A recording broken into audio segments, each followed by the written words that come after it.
3,307 men in Australia took their own life in 2024. 9 people in Australia take their lives every day. 7 of those 9 are men. And a statistic for you today is 72% of men don't ask for help when it comes to their mental health. They don't ask for help. Welcome back to The Reset. I am Shaun Tucker, human performance scientist and authority architect.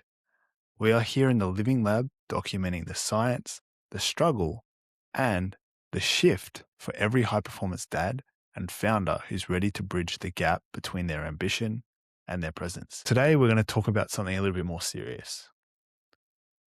3,307 men in Australia took their own life in 2024.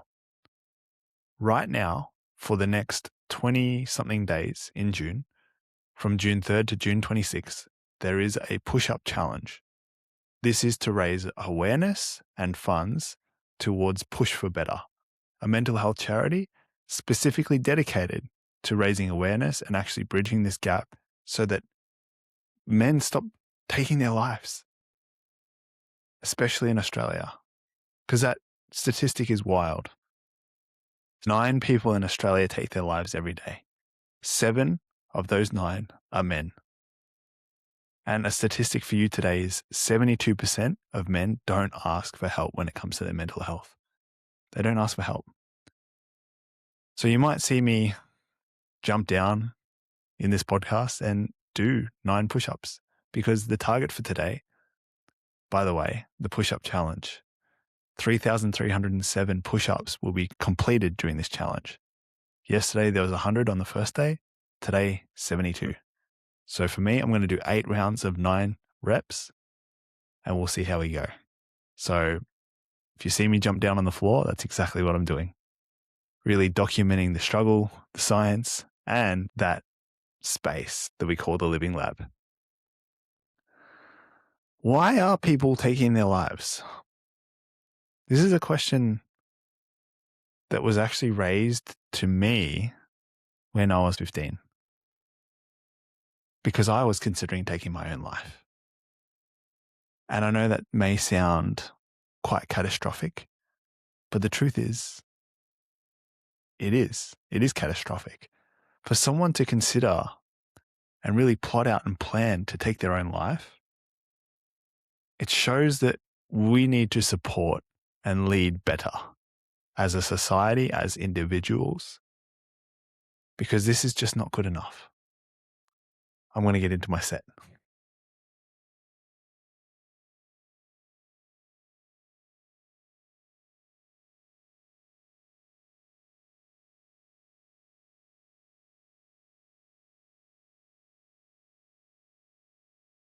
Now, if I look a bit red-faced, it's because I just did 9 push-ups. Anyways, for someone to arrive at the point where they feel like there's no other way out but to take their own life, it saddens me a lot. It upsets me a lot. I was in conversation with one of my clients and friends, dear friends, on Saturday of last weekend. And we were filming some content for him. And I asked him, why do you think men take their lives more than women? He said, I think men, they meticulously plan it out. They're more successful at taking their lives than women.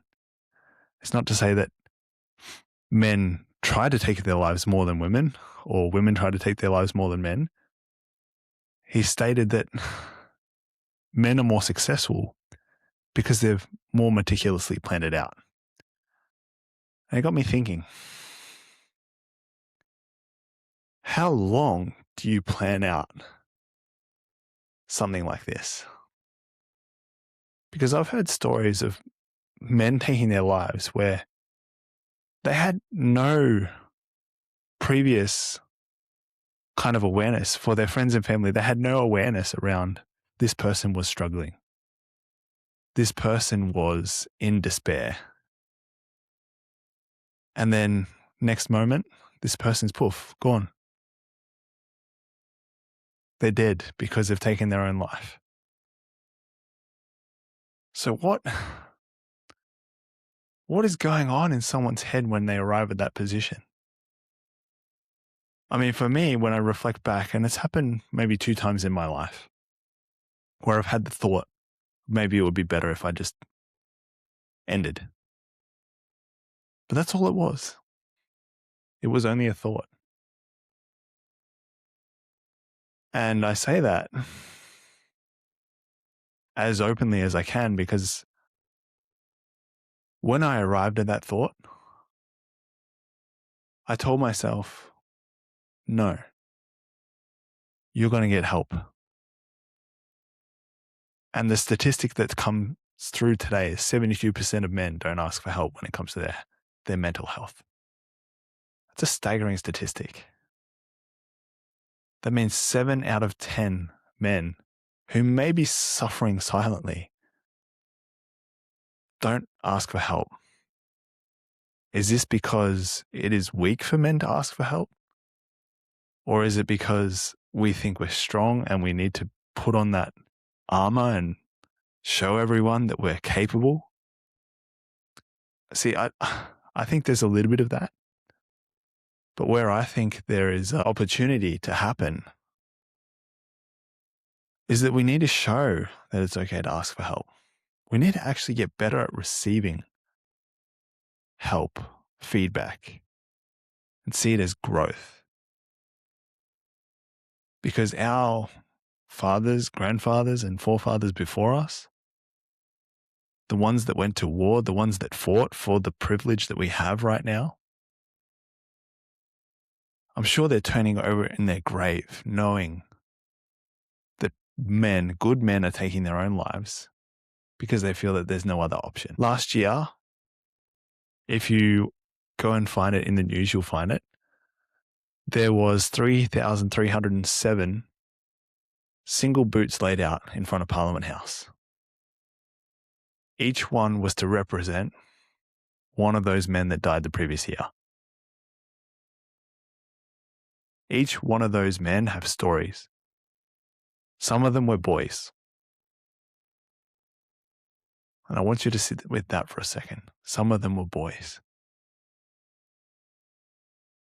We need to grow up. We need to really show these boys, these young men, what it means to show up.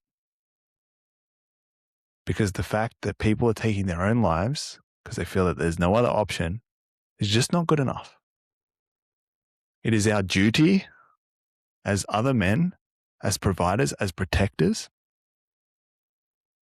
to show up and show that we don't have to do that. There can't be something that's happened in their life that is so frightening that they don't even want to show up to it, that they'd prefer to execute themselves. It saddens me, and I hope it saddens you too. Because we need to work together on this. How we work together is we come together, we just do something.